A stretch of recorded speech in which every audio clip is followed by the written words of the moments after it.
Yeah, sure. Hello, everybody. Welcome to another, I was going to say another live event with me, Steve Costello, and my colleague and partner over there, and boss. But we're not quite live. This is recorded, but you will be getting the recorded version within a few minutes of us finishing this thing. So what are we going to talk about today? Well, we're going to be talking about why is it that people feel unhappy with the end result of a project, a work project usually, a project that they've done well in, a project that has been successful, but yet they don't feel happy about it. What is it? What leads to that sort of feeling? So we're going to explore some of the reasoning behind that and see what we can uncover. We're not going to complete this task because it is quite a big task. We're not going to complete this today. So we may have to do further episodes of this particular topic, but let's see what happens. So what do you think, Anne? What are some of the key reasons why people feel unhappy with the end result? Hello, everyone. Hello, Steve. I'm very happy to be here and to share with you this powerful conversation. First of all, managers often face immense pressure and responsibilities, leading to feeling of helplessness or victimization. And this mindset can hinder effective leadership and personal satisfactions. Our goal here for me is to give some practical strategies to transform these challenges into opportunities for growth. It's very important for me to give sometimes some takeaways. But understanding for me the victim mentality. A victim mentality is a psychological state where managers feel powerless and blame external factors for their difficulties. We often see frequent feelings of being overwhelmed, focusing on obstacles, and reluctance to take responsibility for solving issues.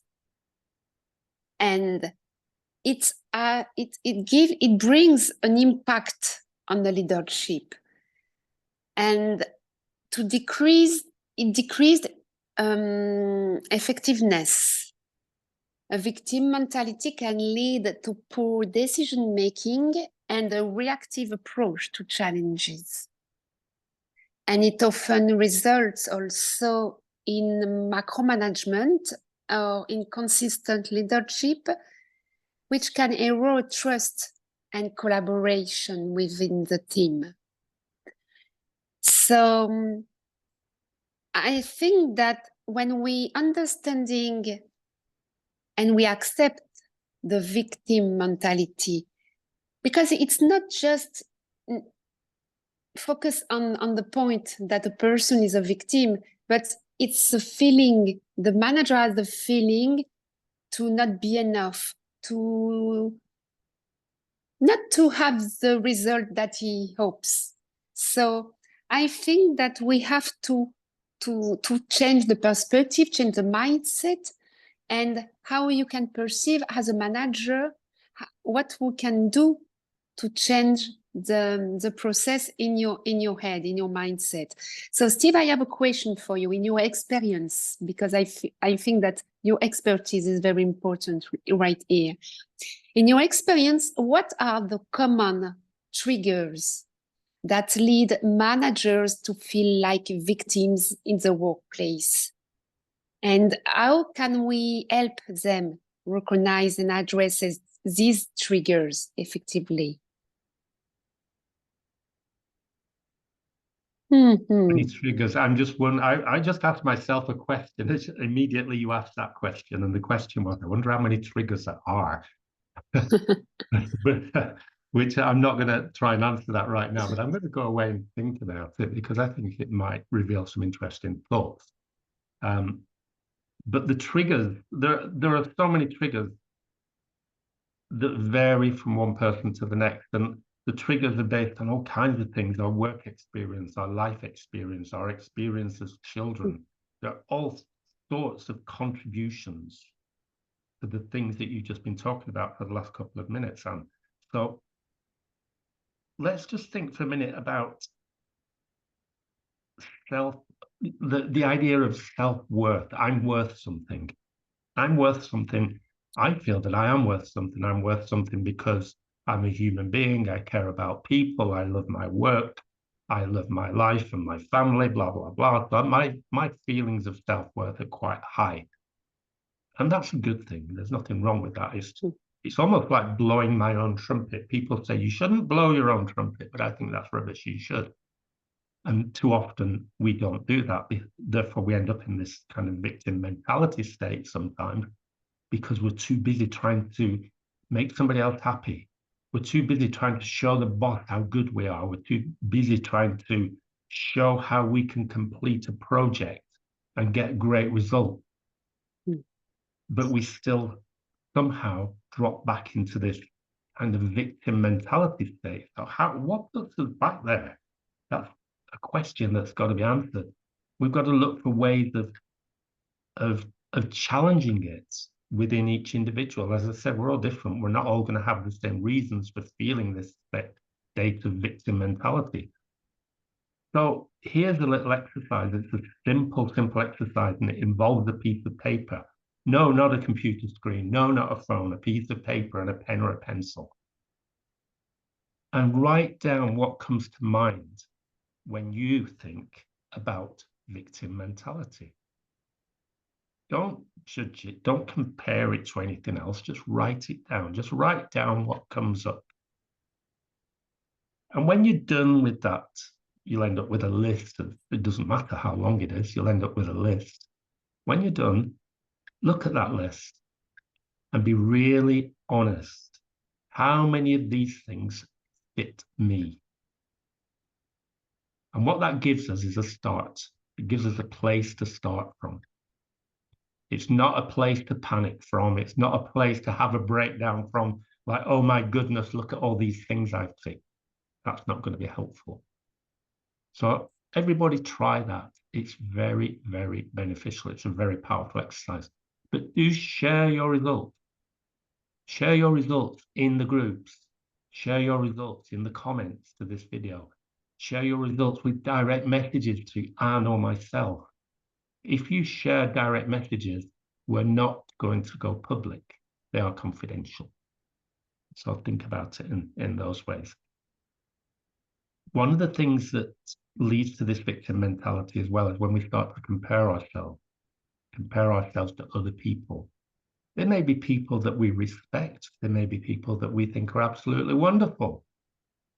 But if we start to get involved in this compare situation, then we may begin to feel that we're not enough. Wow, look at what he or she did. I've not been doing that. I'm not that good at that. And then we begin to become the victim again. We're creating a victim situation, and that's not helpful. So comparison can begin to create a victim situation. And what about social pressure? You know, I remember working for British Aerospace many years ago in a big office. There was around about 200 people in this one office. And there was such a lot of social pressure. It was unbelievable.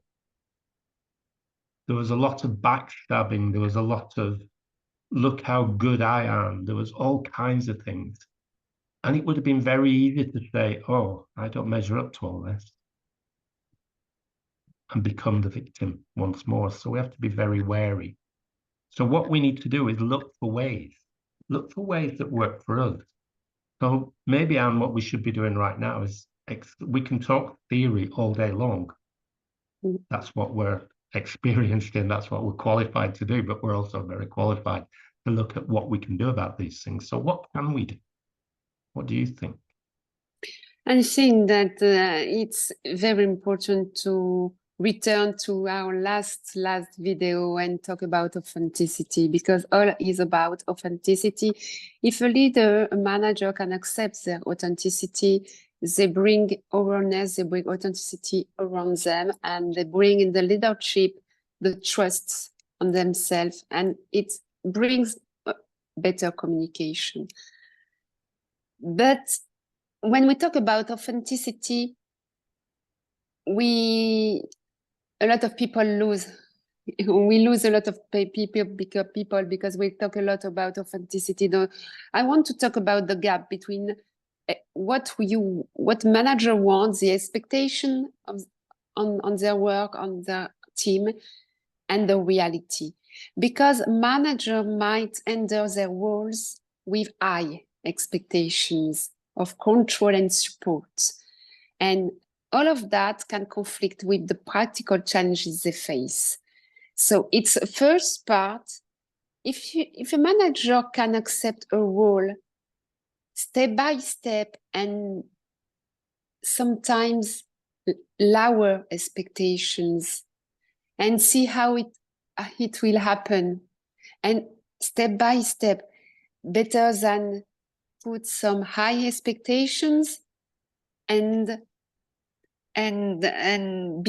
bring conflict by the challenges they face, because this can lead dysfunctions and a sense of failure.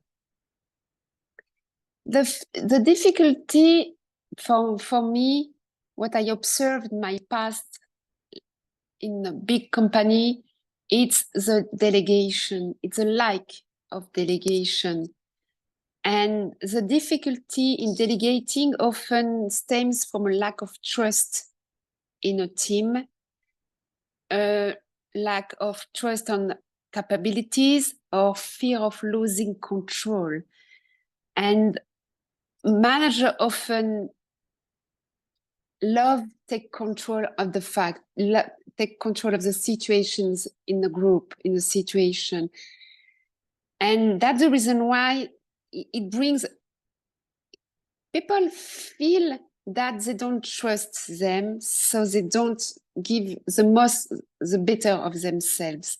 They stop. I think that if a manager can bring more trust, can trust more than team, his team, it's better to encourage and to bring more awareness in the team and to bring more capabilities of the team. And it's also about how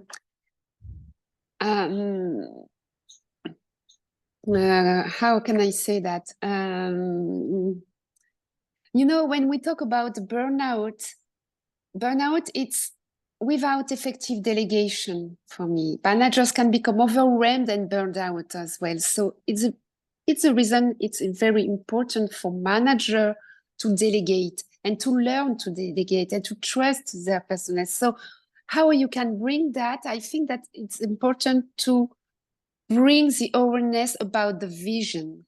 What is your vision like as a manager? And what is the vision of your team? And discuss about all of that, of the vision, and see if the vision is the same vision, if you go in the same way. And if not, think about some strategy or some thoughts, some insight that you can have the same vision. But for sure, if you want to have a successful company and manage a great team, we all need to have the same vision at work. What do you think about that, Yeah, Steve? I think there's some interesting points there about vision that, if you don't mind, I'll get to in a second. But one of the things that you've been talking about in the last couple of minutes, Anne, is expectations.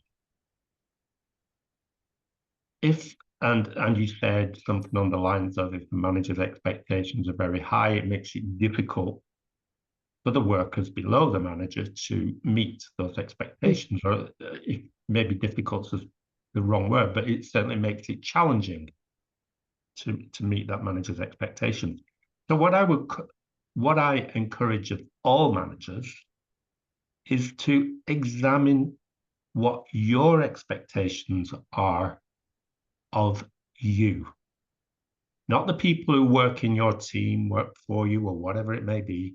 What are your expectations of you? And answer that question as thoroughly as you possibly can. Again, I always use the words like, don't judge what you write down. Don't judge what you think. Just get it written down. And usually you will find that what comes out of your head into your pen first is actually accurate. It doesn't really need much editing. So what are your expectations of you? And when you've done that, kind of put that to one side and then do another list. If you're responsible for people, that is, what are your expectations of your team? And when you're done with that, look at the two lists. Do they match? Are your expectations of you pretty much the same as those for your team? And then ask yourself this question. Are these expectations too high? Or are they about right? Or are they perhaps too low? Again, some honesty. This is a great topic to discuss in a workshop, because expectations can lead to all kinds of things that means that people often find themselves unhappy in the projects they're involved with in the workplace. So what are your expectations? That's a really, really important question to be asking. So have a think about it. And then we can kind of move on from expectations and talk about things like change. Because change coming in from, I don't know, let's call it head office. Change coming in from head office can affect our expectations. It can affect a million things. It can affect the way we work. It affects the way our teams work. So change can be very challenging. And how do our expectations fit in when change comes? Do we have to change them? Are we flexible enough to change our expectations of ourselves and of our teams? Because if we can be flexible enough to change, that itself is a very powerful thing. So how do we change our expectations? How do we go about that? Is it complicated? What do you think, Hannah? Yeah, it's quite difficult, but I think that at work, it's like in life, we need to build true partnership, true relationship, because it's a perfect tool to support you and to help you and to help you to manage differently and to change your way you work. And the difficulty for finding true partnership, it's about all the challenges to bring genuine partnerships, because it requires mutual respect and aligned goals. And it can be difficult in competitive or hierarchical environments, if I say that. And focus on building trust and transparent communication as well. It can be a solution when you want to build a true partnership and relationships, because it's emphasizes shared values and clear expectations.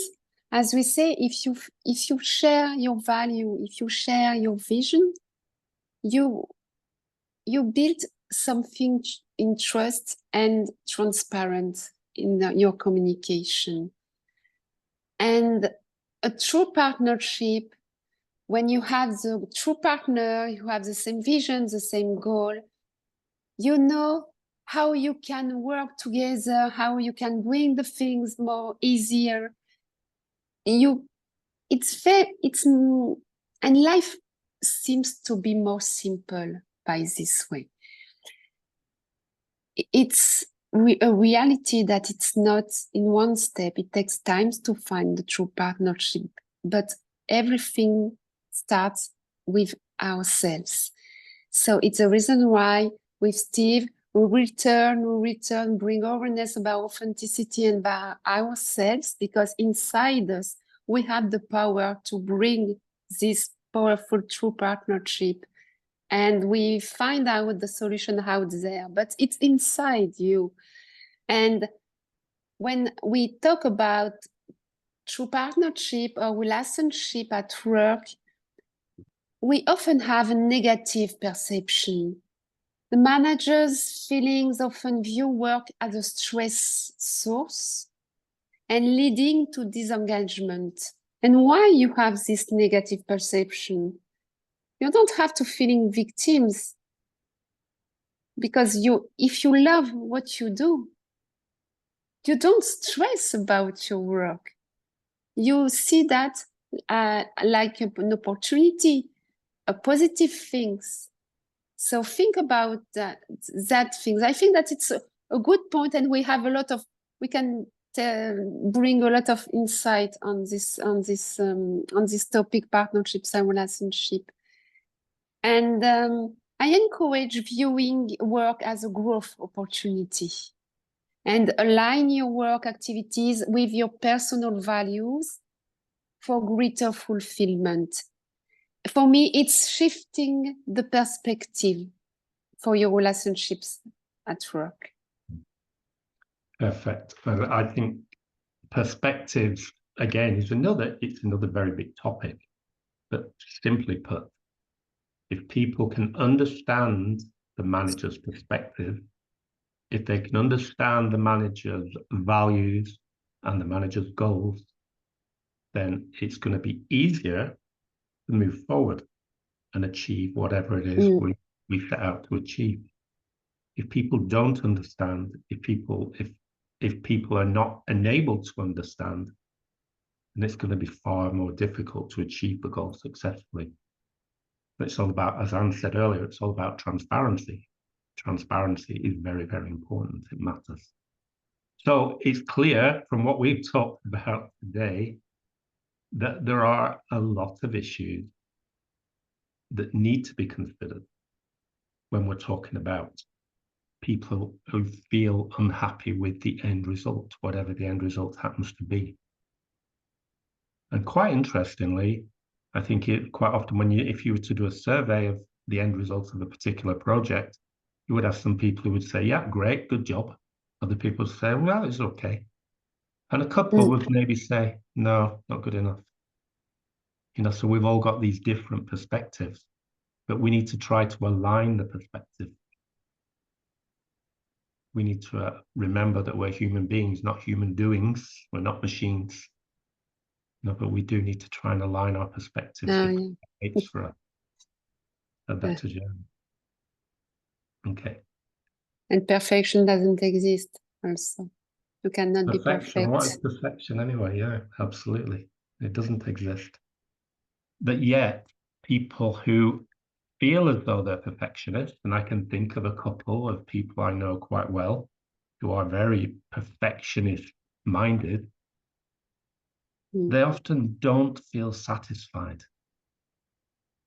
They feel as though there's something missing. They focus on the minor flaws or the minor challenges that really don't need much attention. And it's almost like they're giving themselves a headache. Now, there are all kinds of psychological reasons for perfectionism, so I'm not trying to dismiss any of those reasons, but we do need to think, that perfection, as Anne said, it's not there, it doesn't exist. There is no perfection. Interestingly, somebody told me something about Google. If you're writing an ad to sell something on Google and you say something like 100% guaranteed, the ad won't pass the ratification process because there is no such thing as 100% in that something is going to succeed to 100% level. Interesting. And that perhaps is a good place to stop for today. What do you think, Anne? Yeah, yes, it's a good place. Maybe we can encourage managers to reflect on situations where they feel victims and identify the patterns or the triggers, just to bring more awareness and self-reflection. Just reflect on situations, because sometimes it's a very short moment in your journey, a short situation who brings you overwhelmed when you feel stressed, and you can shift in 1 second if you don't react or if you reflect on the situation and identify the patterns. Yeah. Because sometimes it's very nothing. It's nothing. It's just about the perception of a word that you hear, of an act of behavior that you interpret. So it gives to shift focus from problem to potential solutions. Yeah. I love this word because there are always solutions for your problems. So focus on the solutions and not on the problem is also another tool. Very, very helpful and very easy to use and to bring in the workplace, like as a manager. And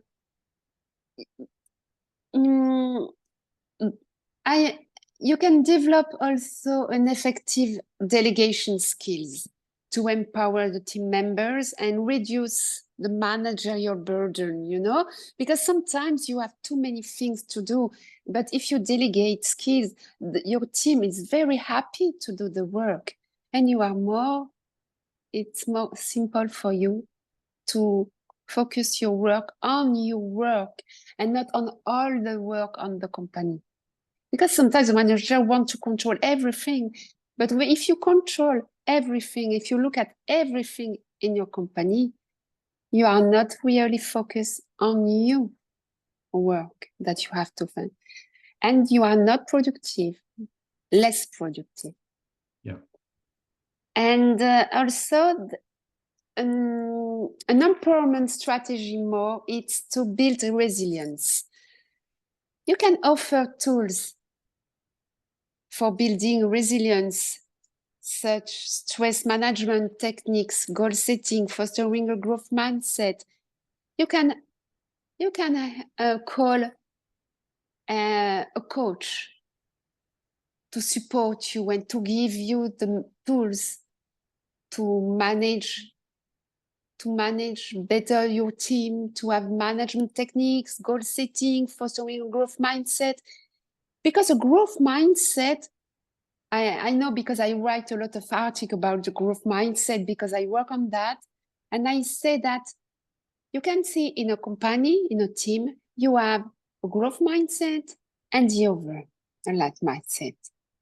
And all of that, it brings you a situation where you have a growth mindset and life mindset, and you see that you cannot work together.